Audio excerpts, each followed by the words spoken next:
नासरीन, काज़ी अहमद बरसाव गोठ फैसल करीम राहू जो government primary school की इमारत जो मुरम्मती कम मुकम्मल न थियण ऐं बुनियादी सहूलतुनि जी अणहूंद सबब शागिर्द ऐं ॻोठाणनि पारां एहतिजाजी मुज़ाहिरो कयो वियो।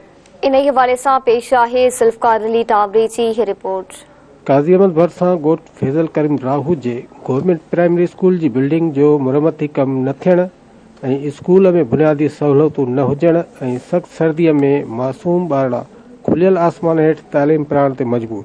उन मौके ते ॻोठाणनि शागिर्दनि धरती टीवी सां ॻाल्हाईंदे चयो, सॼो असांजो स्कूल ड्राहे ठेकेदार 3 सालनि जो ही ठीको असांजो हुयो।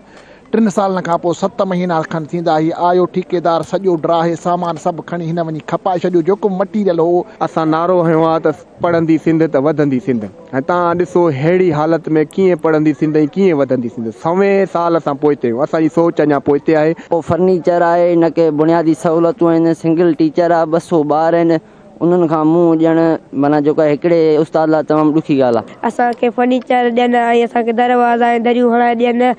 छित बि कान्हे, असां पढ़ी कोन था सघूं, असांजी का बि सहूलियत कान्हे, का असां पटे ते था वयूं। वॉशरूम बि कान्हे, छित बि कान्हे, ठेकेदार सभु कुझु ठाहे खपाए विया आहिनि। असांखे हेठि वेठा आहियूं, असांजा वालिदैन मस राज़ी थिया आहिनि।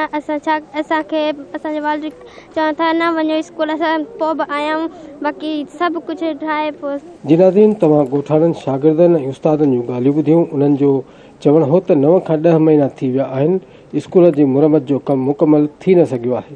कैमरामैन साजिद टावरी सां गॾु ज़ुल्फ़कार अली टावरी, धरती टीवी न्यूज़, काज़ी अहमद।